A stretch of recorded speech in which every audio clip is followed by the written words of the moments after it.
Dubai বা সংযুক্ত আরব আমিরাতের ইউএই লেবার ভিসা এবং ভিসা ট্রান্সফার নিয়ে সাম্প্রতিক সময়ে কিছু আশাব্যঞ্জক আপডেট এসেছে।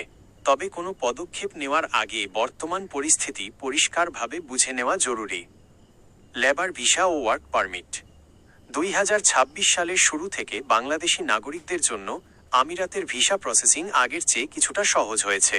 তবে এটি এখনও পুরোপুরি উন্মুক্ত, ওপেন নয়। মূলত স্কিল্ড বা দক্ষ শ্রমিকদের জন্য ভিসা পাওয়া সহজ হলেও সাধারণ লেবার বা আনস্কিল্ড ক্যাটাগরিতে এখনও কড়াকড়ি রয়েছে।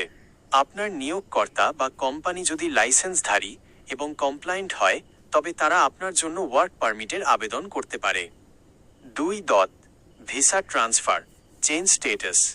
যারা বর্তমানে ভিজিট ভিসায় আমিরাতে আছেন বা এক কোম্পানি থেকে অন্য কোম্পানিতে যেতে চাচ্ছেন, তাদের জন্য ভিসা ট্রান্সফার বা ইন কান্ট্রি স্ট্যাটাস চেঞ্জ চালু রয়েছে। এক্ষেত্রে দেশ ত্যাগ না করেই নির্দিষ্ট ফি দিয়ে ভিজিট ভিসাকে কাজের ভিসায় রূপান্তর করা সম্ভব। তবে এর জন্য অবশ্যই একটি বৈধ কোম্পানি থেকে মোচআরি অনুমোদিত জব অফার লেটার থাকতে হবে। 3. বর্তমান শর্তাবলী ও খরচ। Security screening.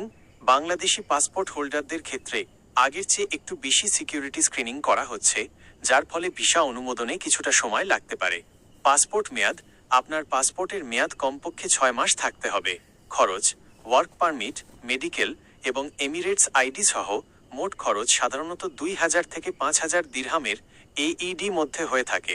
কোম্পানি এবং ক্যাটাগরি ভেদে ভিন্ন হয়। গুরুত্বপূর্ণ টিপস। গুজবে কান দেবেন না।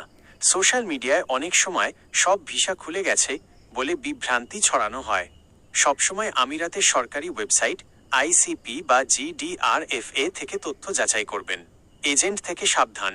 কোনো দালাল বা এজেন্টের মাধ্যমে লেনদেনের আগে নিশ্চিত হয়ে নিন আপনার ভিসার আবেদনটি সঠিক উপায়ে হচ্ছে কিনা।